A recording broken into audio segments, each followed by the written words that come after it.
to students of district employees privately to the superintendent or other appropriate administrators or board members, or to communicate with the board and superintendent privately by sending an email to psdschoolboard@pennridge.org. Questions raised and not addressed will be followed up at a separate time. First thing on our agenda tonight is elementary air conditioning. That's me. That's you. Okay. You're up. So, good evening, everyone. We put together some update information on some of the surveys and information that we've gathered since the last we spoke. We'll come back to the schedule, but what we did was we identified a design that we think is best suited for the existing equipment and existing buildings. One of the issues that we have come up against is on some of these buildings, they're as old as 1988. So, although in good condition, one of the parameters or decisions that we'll have to make when we talk about how we want to proceed with whether we retrofit or replace. So, and that's something that we can also address as an alternate, but we have to do the formal, the design load for the air conditioning capacity and fan sizes, and by the time we get through whether or not we retrofit an old unit, is it more cost effective to replace it? But again, we can do that with alternates. So what we have, there's a list on the second page. We'll come back to the schedule in a minute. We've identified all the buildings here on the list, and we've associated the age of when that equipment was installed. Now, the oldest ones are 88, and there are several, and then we have a couple that are from 1990. So that puts us at the 30-year mark with those. Typically, you'll get a good 20 years, and depending on the unit and the box, you can get as much as 30 if you do routine maintenance on the wearable items like the belts and the motors and the fan wheels and bearings and that kind of thing. So we do have an opportunity to do the retrofit on most, but again, we do need to take into account the age of these units before we make that decision. Sorry, Mr. Spataford, just speak as loudly as you can. Okay, I will yell. We're calling all the way to Florida. So, after looking at the list, you can get a pretty good picture of our oldest units versus our new ones. And obviously, our newer ones are the ones that we've done since 2008, where we've replaced some of these air handlers and ventilation equipment, but they are primarily in cafeterias. The gymnasiums were typically not part of those because at the time that we did those, they were not at that 30-year mark. We're at that now. So what we did was we put together two separate costs. One would be for the retrofit of the existing unit, and one would be for the replacement. So we've itemized a list here to get us a per unit cost for the retrofit. So there's a unit cost, some roof work, ductwork modification, duct insulation, the power supplies to the units, controls for the building management systems, and some additional structure. So for the smaller units, it's simply putting some additional bracing on for the ceiling hung units. But the gymnasiums, depending on what their location, now some of them are in mezzanines, and they're sitting on a concrete floor, so that's nor here nor there. But the ones that are hung or on dunnage, we do have to do some calculations on whatever the size of the new unit is going to be. So again, we're putting in allowances for that. Once the full design is done, we'll know better what the supplemental steel, if any, is going to be required. So on the following page, we put together a unit price for a replacement of a unit, and this would be targeted more for the around 30-year-old equipment. So we have the same list. Basically, the equipment cost is changed to reflect the replacement, but the additional ones there's a little bit more roof work, there would be a little bit more duct insulation, a little bit more support steel. So that's itemized on that list as well. And then we have that. So for the retrofit, we're estimating around an $81,500 per unit. And for the unit replacements, we're estimating around $124,500. And there are two small diagrams that basically show you the difference between them. For the retrofit, we're basically taking a cooling coil and putting it inside the existing box. And then we would obviously connect that with refrigerant piping to a condensing unit that would be replaced or placed up on the roof for the cooling. The one for the replacement would be a complete removal of the old air handler and replace it with one that has the cooling equipment installed already, similar to what we have at Grass. Grass is the only building right now, and at the time that we did that building, it was cheaper to order it as the package, leaving the cooling in, than it was to delete it. So those two units simply need to just be enabled to provide cooling to that room. So that's basically the template of what we would do for the other cafeterias to get cooling in those rooms if we go with the unit replacement. So what we've done then, down at the bottom of that same page, what we're proposing to do is to do a replacement of the oldest units, and there's a total of 6 of those. And we have the retrofitting of the other 11. So the retrofit cost is $747,000, and the new replacement units would be $896,500, which brings us to a subtotal of 1.6, which is a bit higher than our placeholder that we had. And if we incorporate alternates, we can save money, but that would be a direct result of the findings that we have from our surveys to see if those boxes are worth rebuilding, or if age is prohibitive, then we replace. So there's still some decisions to be made once we have approval to actually go out and do the design and do a full study of each individual unit and what its capacity and capabilities would be for the cooling side.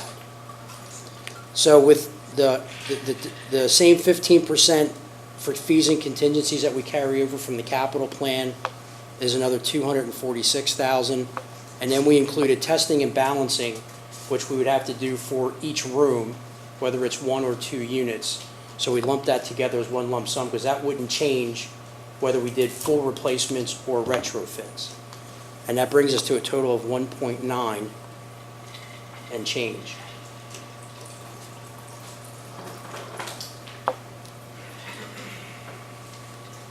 So that being said, I'm sure there are questions and we can go through those.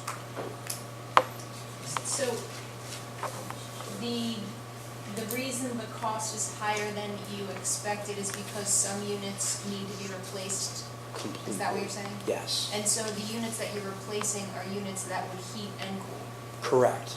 So this isn't just air conditioning, these are also going to be heated.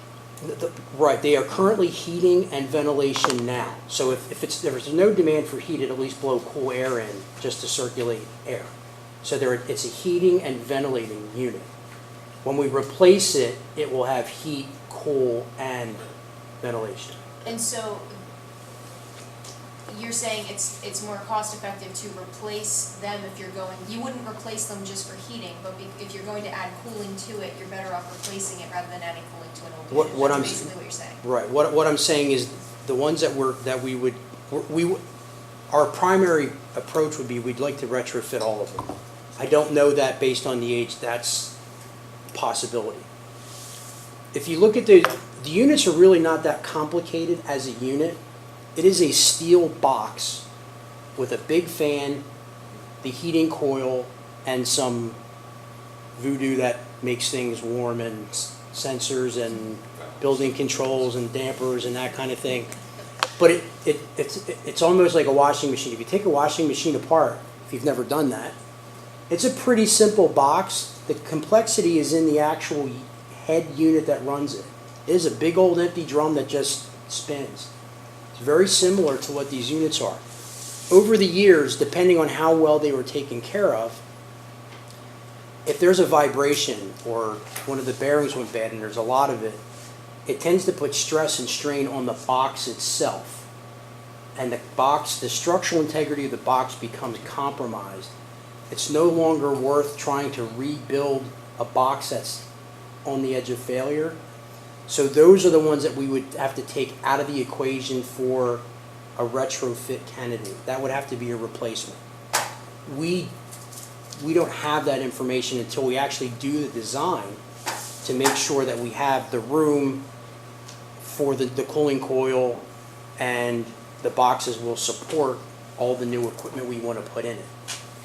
Yeah, you said you'd like to retrofit all of them if feasible. I'm wondering, and because the cost is not, well, it's what, about 50% of the cost to retrofit it rather than to buy a new one about, right? It's like $43,000 difference. Oh, I thought it was, It's 35 to I was looking 65. at the 11 units by 6 units. Aren't you replacing 6 you're replacing and 11 you're retrofitting, right? That's what, based on the information we have, based on age, that's the direction that we're recommending that we go is. So you're doing about twice, you're doing about twice as many for the same Correct. cost. So if you retrofit it and then it goes, then the unit goes, in some of these older units, can you reuse that part that you're, because this is just not my wheelhouse, so can you reuse that air conditioning part of it in a new unit, or now that's gone too? That's the decision that we have to make beforehand. If the box isn't in what I would call pristine condition, has all of its bits and pieces intact, and it's basically a sound structural box, then all the stuff in there is replaceable. They're all maintenance items to an extent, unless we have to add a section for what would be called the phase and bypass. Because if it's not calling for a cooling or heating load, the air goes around the coil. So, So Mike, I'm with you. So on these new units that you're looking at, what warranty would we be looking at on a new unit? on the new units, we typically, the longest warranty that we can get on them is on the compressors, which is for the cooling end of it, are 5 years. 5 years. The rest, the box itself and the other components don't typically go past 2, but we can write in whatever we want within reason. We can't go past the 5 that the Okay. compressors So will we be. could get a 5-year bumper to bumper on these units. We can definitely for the condensing, but we can certainly ask the manufacturers, hey, we're already getting 5 for the condensing unit. Can we have it across the board for that whole unit? Because if anything's going to go bad, it's going to be the Right. condensing. It's got the compressor and oil, and just like your refrigerator. So to your point, Megan, I guess the risk in this is that if we stay with the older units and we retrofit, you're going to have ongoing maintenance costs on those, and it could be anything, right, at any time. If we replace the units, the 6, you get a 5-year warranty, you've got no worries for 5 years. There's no more additional expense for maintenance. I think the question that Megan is asking is if we just put a cooling coil in, and in 2 years the heating coil goes bad, we can still replace the heating coil. Without replacing the box. And again, we made the decision to save the box, Right. so we're keeping that in mind. What if one of the other 30-year-old pieces of this equipment goes? Am I putting good money after bad if I go back and fix that? So, but again, that's what the survey and design would be. If we'll come back to you and we'll say, listen, we went through them and 8 of these are just showing signs of deterioration from a dripping coil. Like, we don't know until we take the actual side covers off and take these units. I don't want to sit apart enough to do a proper investigation. I'm speculating if I told you how many I think were candidates and which ones weren't, because we need to get in and look at every one of them on an individual basis. The other question I had is, with the new units, what type of efficiency gain would you expect to see? Because there's got to be an efficiency gain over a 30-year-old unit. On the older ones, yes. On the ones that were, if we were to supplement one on, let's say, one of the 2011 unit, It's not going to be as great. it's about as efficient as it's going to be for what its original design was. But a 1988 unit, I don't know if the refrigerant has been changed to current on those older ones. If it's been upgraded to a 410A versus an R22. So You have that issue as well, right? exactly. So you will definitely, this is kind of a, I don't want to say an exact break even, but you're being more efficient with the unit, but you're now also adding the cooling component, Right. which is now an additional energy use. Right. So Yeah. So I'm not looking for a net zero, no, trust me. it's definitely going to be You're a not gonna better, get it. if we retrofit the box, it's going to be as efficient as it was before, but now you have cooling. But if we do the replacement, absolutely you would get a better efficiency out of it. For the ones you're just retrofitting, is there any warranty on any of that equipment? On the new equipment, the coil itself and the condenser are the two new That would pieces. still be 5 Those years? would be, Okay. Compressor only. right, compressor only. The school, at Grass, you were talking about, I don't remember if you said one or two of the units there had air conditioning capabilities, but they just weren't turned on. Were you saying that some of those need to be replaced? No, so those are good. The two units that we're talking about at Grass both serve the cafeteria. Okay, Those two, literally, to go in and plug it back in, and you'll have air conditioning. Now, we may have to make sure that we have the proper charger of refrigerant because it's been sitting for a couple of years, but, but those units are still in good condition. well, Right. they're only, I think 2010 was when we did those, so they're 8 years old. And then in those, would it even, when the heat goes bad, it may even make sense to replace the heating coil rather than the whole unit since the air conditioning's never been used, right? Absolutely. The coils are really not the expensive part of it, it's in the condensing unit. But in that, on the ones at Grass, it's a package unit, it's not separated. So, again, you'd have to see how many more years you get out of that before you start to decide, do I rebuild or do I replace? But that's one building out of 7 that's the consideration. I mean, fingers crossed, hopefully it's as simple as, recharging the refrigerant, turning them on and getting it scheduled on the building management system and off we go. But again, it's been there 8 years. So there, maybe just a normal servicing, a charge, and we do that. Okay, you had also mentioned that there were different options for air conditioning those spaces. So when you're weighing out the cost of the units and the efficiency and the cost of running them, this is the best option to go for all of the buildings? The only other option that we really have with an existing building that has its challenges to begin with is a chiller. Now, a chiller is more efficient when the entire building is on the chiller, okay? The downside of that is you have to run that to just run the office in the summer. The whole chiller had. In all these buildings, the administration suites are currently air conditioned and they're standalone and they're done. If we were to put a cold water loop in, we're running piping from this new chiller through the building. And now we have to convert those existing units that are currently working to a cold water loop system, which is additional cost. If we were building new, I would tell you, and based on the square footage you're building, that is absolutely something that you should consider doing. In a renovated building, we're ripping every ceiling apart to run main and branch piping, and it's very much more invasive than what we're talking about. And from the perspective of adding, if down the line we decided to air condition all of the buildings in their entirety, would this have a dramatic effect on the total cost? In other words, doing it in piecemeal as opposed to doing it all at once? No, one thing that this does do for you is gives you some flexibility with the spaces. You can turn just the gym on for a function during the summer. You can do that with the cafeteria, and you're not turning the chiller on to just run that room. So when we got to the point where we're considering doing the classroom wings, it would be a very similar system. It would be a much bigger condensing unit that would then feed maybe 3 or 4 classrooms at a shot. So maybe we have 2 or 3 of those on the roof, and they go down to maybe a VAV box, or what's called an Airedale unit that would go in the corner of the room, and it does all the cooling and heating out of that unit, similar to a heat pump, but not like a heat pump.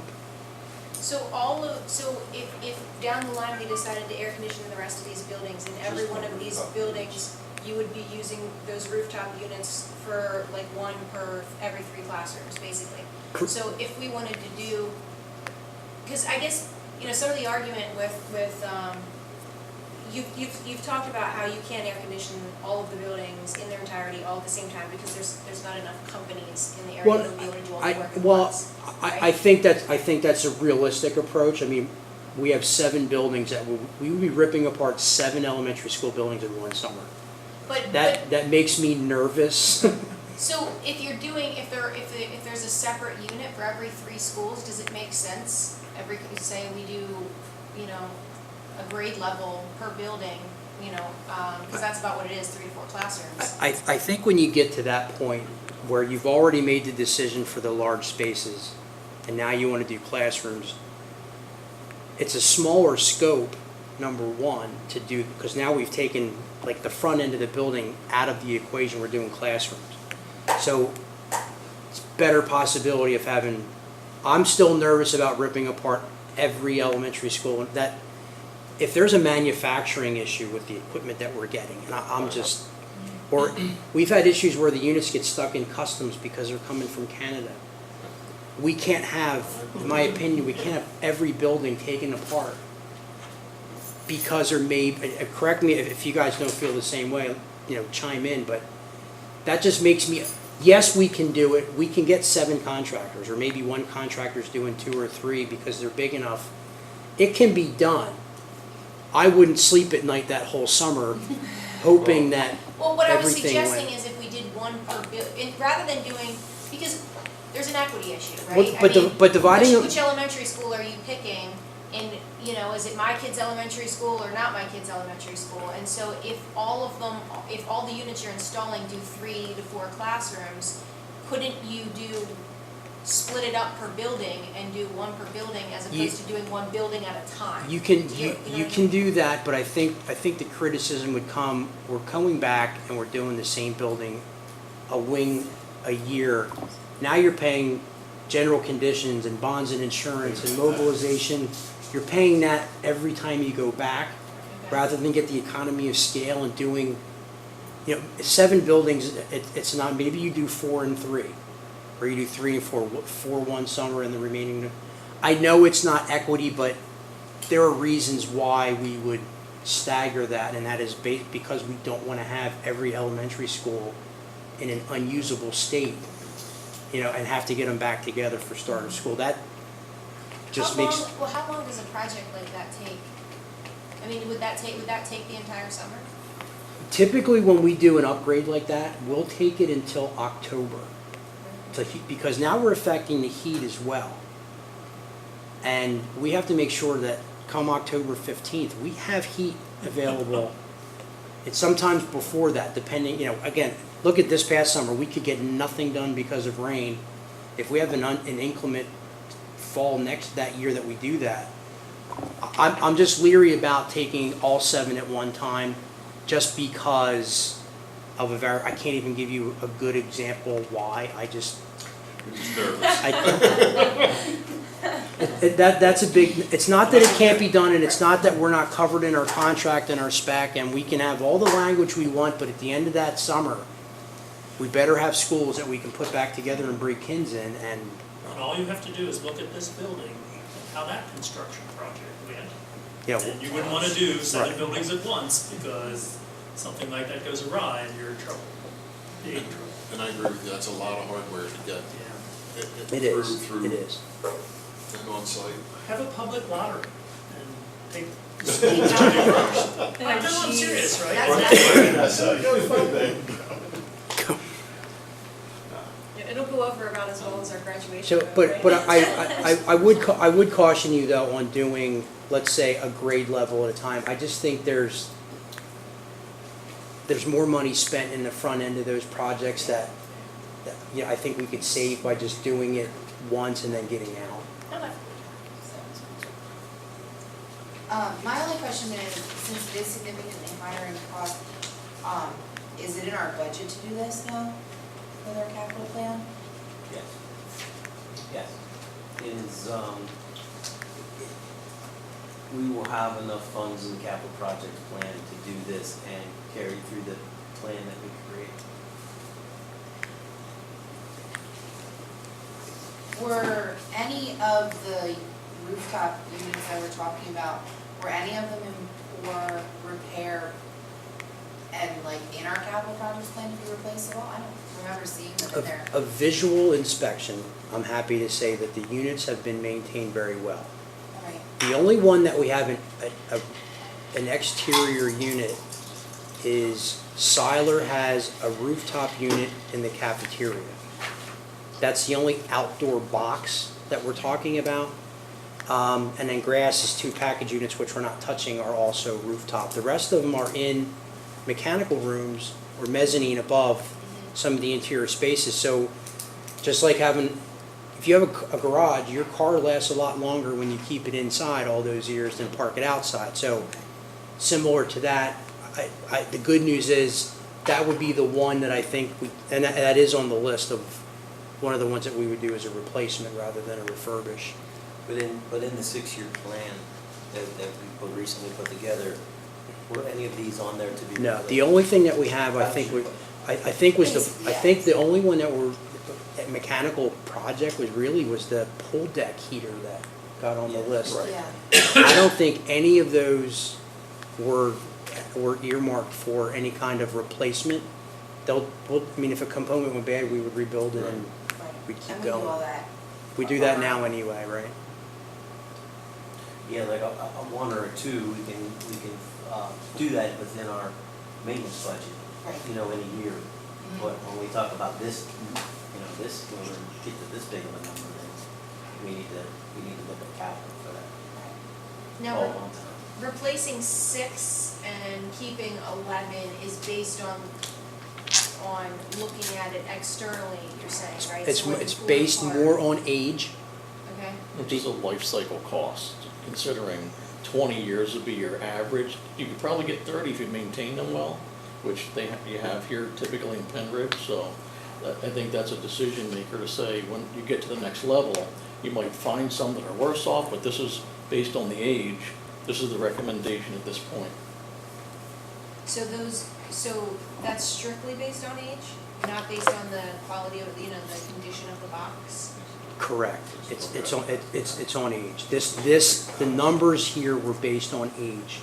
But when you go in and actually take them apart, you could change this. That number may, again, and that's So something. even those older ones, you may say, well, it's still in really good condition, so, or you're saying the older ones, you're pretty much guaranteeing those are going in that direction. Right, if this number changes from what we're talking about now, we will come back and we'll tell you the results of our survey are this. Maybe it's 4 that we're doing replacements and we're adding those to the retrofit list or vice versa. But I can tell you this, they're not gonna get better with age. So if the ones that we think are questionable, I think the right thing to do is to replace the unit. So again, and we restart the clock with the replacement. I'm looking at it now, a new 20-year life expectancy and possibly 30 if I maintain them well, versus I got a 30-year-old box and I have brand new guts. What am I?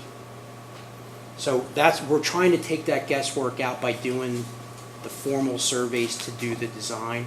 When we have that information, we will come back and say, There's a big difference. Right, but the six that are older, it doesn't really matter, you're saying, right? Those are so old that you would just replace them, right?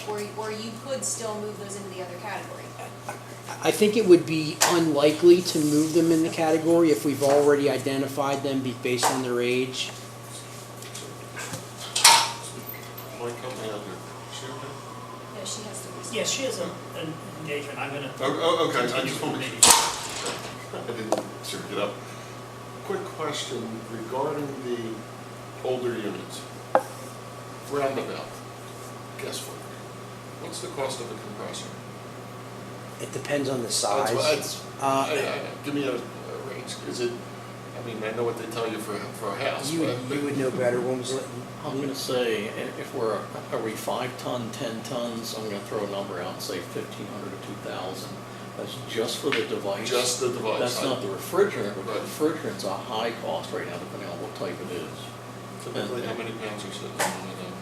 And again, it varies, it could be 20 pounds, a unit that big, yeah, like a household unit, 5 Yeah. 5 to 10. Okay. I'm just trying to look at, in the older units, I'm concerned about the ongoing replacement of parts, right? And the unreliability of it, based on age, based on, we all have homes, we all know how And this when will it goes. fail? On the hottest day of the school year. And as soon as you fix something, some other part's gonna break. Right. Which. And is that's what concerns me. we would like to avoid that as much as possible by, doing the survey, and I mean, stick my head inside that box to make sure that the bottom's not rusted from the Right. inside that you just haven't seen on the outside yet. So, yeah, so that's the intent. So what, I mean, we can continue with questions, but based on that, the schedule that we have on here is, if we want to be able to meet this timeline, we're going to need an approval for this to be an actual project on the capital plan for 2019. So we respectfully have to ask the board to make a decision on how we are to proceed at the next board meeting, if that's possible.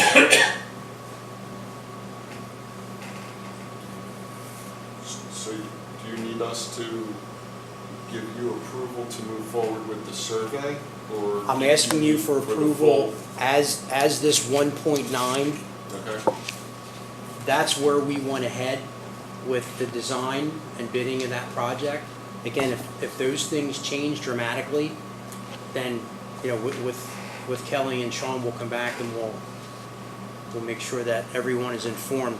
We're trying to do the right thing and not have this be an ongoing problem, that now they're rebuilding, things are falling off because of the age and whatever the case is. So we want to make sure that the maintenance department has done such a great job of maintaining this equipment. I'm comfortable with the decision that we make for the ones that we keep, but I need more information. My job is to give you guys information for you to use. I need that information. I'm not going to pretend to know what the inside of that box looks like in every case. So the board approval is to design, develop, document, and go out to bid for the project. Correct. And based on the timeline, your hope for that process would be early January, so that if there were any significant changes, you would bring it back to the board before we put it out to bid.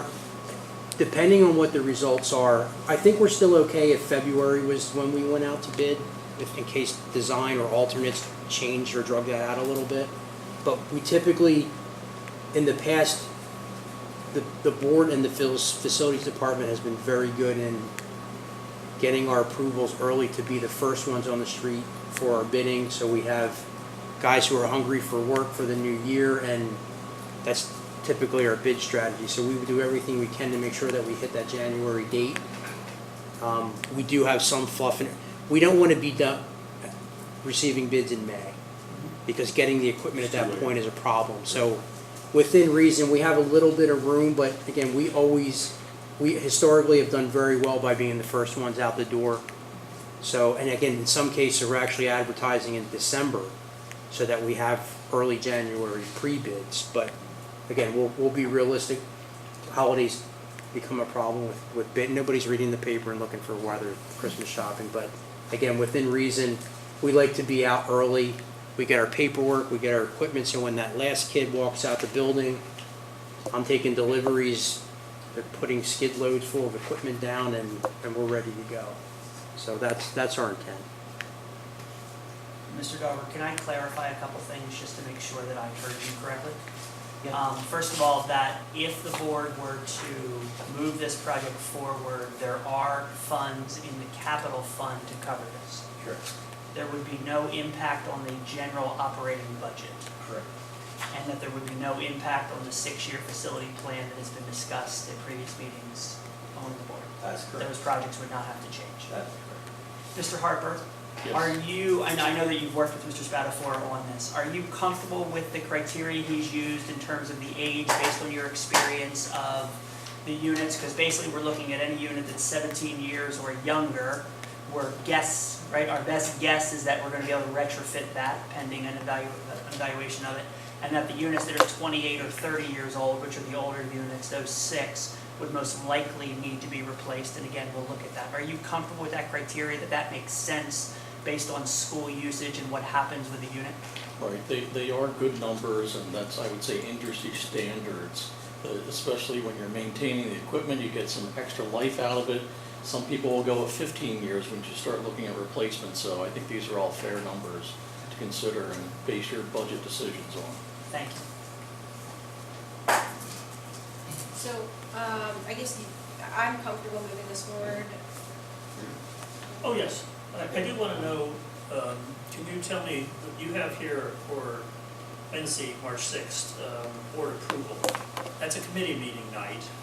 So unless we have a special board meeting, there's no formal approval. No, we can- You're not I looking for formal approval? No, we can change that to the actual board meeting That would be for the that. 25th of March. Okay. So it's a significant delay, right, if that's, Which one are you looking at? This date right here is marked as an approval. it says on board March 6th. approval, and we don't approve things at committee meetings, we can always, Right. Probably looking God for a forbid, have yet recommendation. another special board meeting, but. But if we have Is the that- bids back in February 8th, we might be able to, if the bids are acceptable, actually bring them to the February board meeting. Because that would be the end of February. Right.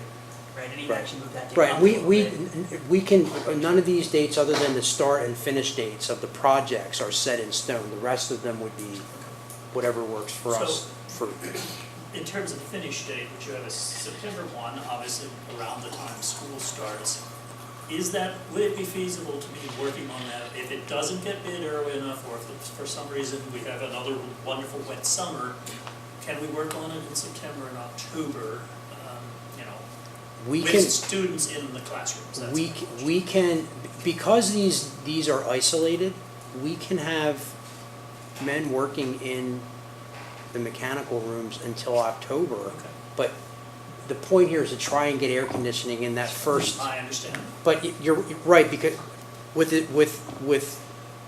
the construction climate right now, everyone is busy. Material and equipment is getting longer and longer periods for delivery. That I have some concerns about, which again, I'm trying to get that January date. So when they say, once you order your equipment, it's 16 weeks. I want to be able for that to be okay. If not, we do have, again, either we're going to be in a mezzanine or we're going to be on a roof or backstage. Yes, we can continue to work past that point, but we'll do everything we can to be up and running. Kids don't come back until after Labor Day, correct? It depends on the year. Yeah, it depends on next year. Okay. I don't think yesterday. Next year's after. I believe next year is after Labor Day, because I think Labor Day is like Okay. 3rd, 4th, something like that. So, but again, that would be something that we would also bring back to you. Once we approve, if the project is approved, the bids move forward, and we get our equipment list and we get it ordered, and they say something ridiculous like 24 weeks, and that's not going to help, it'll be well into June or early July, that's something that we have to be prepared. I'm just not confident, because even with emergency generators, as an example, the lead times on those are growing every single year. We have some that are 28 weeks.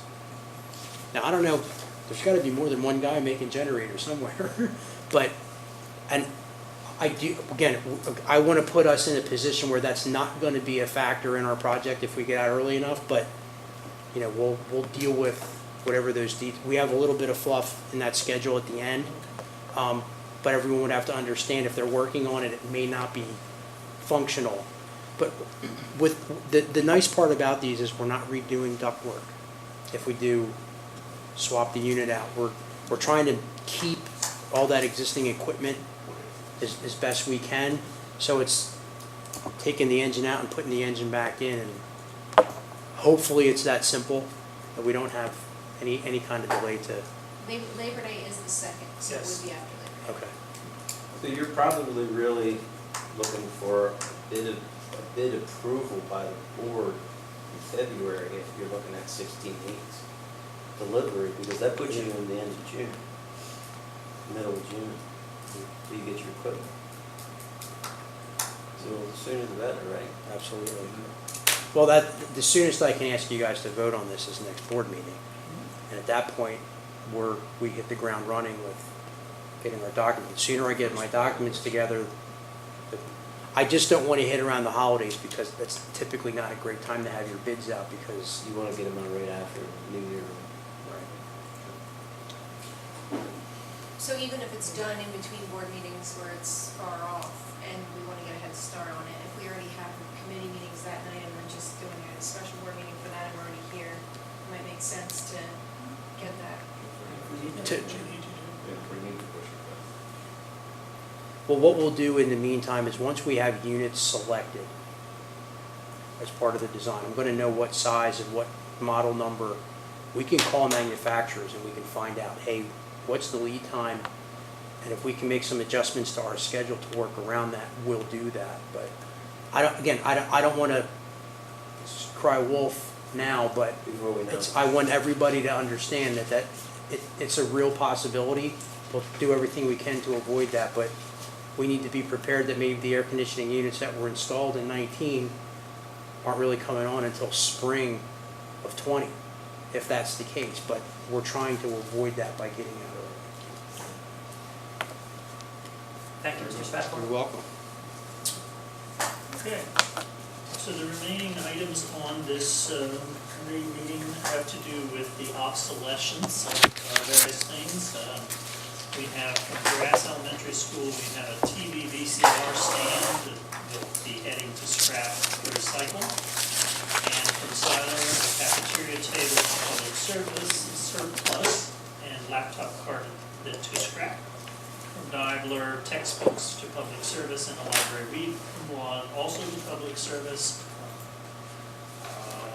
Sellersville, we have a library reading log to public service and a TV VCR cart to scrap and recycle. From South, we have textbooks to public service and keyboard scrap.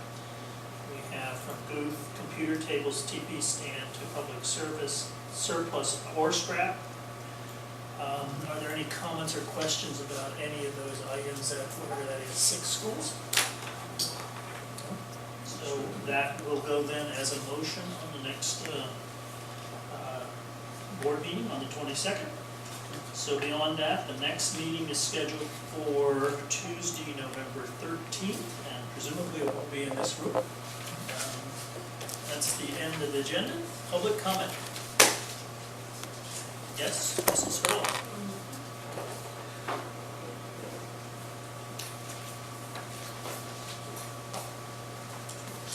Sue Furlong, West Rockville Township. These maintenance items are expensive pieces of equipment. And I'm going to go back to our building utilization study. The enrollment was for October the 1st. I haven't seen what those numbers are, but I know we've already lost 200 to 300 elementary age children. And I think this board owes it to the public to study our building usage. We paid good money for that, and I know you all want to push it out a year or two, but these types of maintenance items is why pushing it out a year or two is not a great idea, because you're spending hundreds of thousands of dollars. And if you were to find that just as the forecast said, we lose 500 elementary students, then you might want to be a little more strategic as to how you spend these hundreds of thousands of dollars on air conditioning and heating units, that if you were to repurpose the building or lease out the building, things like that, you owe it to the public to tell us what you intend to do. I personally remember that one of the recommendations was to downsize from 7 elementary to 6, because that's the kind of enrollment drop anticipated. And if you do that, it would save $2 to $3 million every year in operating costs. That's just personnel, heat, light, electricity. But these maintenance items are also a savings that wasn't even calculated in that $2 to $3 million decision. This board owes it to the public to strategize how you are going to accommodate a 500 student drop in elementary grades, so that we do not spend money on buildings that we don't need to spend. Thank you. Thank you. Okay, this meeting is adjourned. Next up will be finance.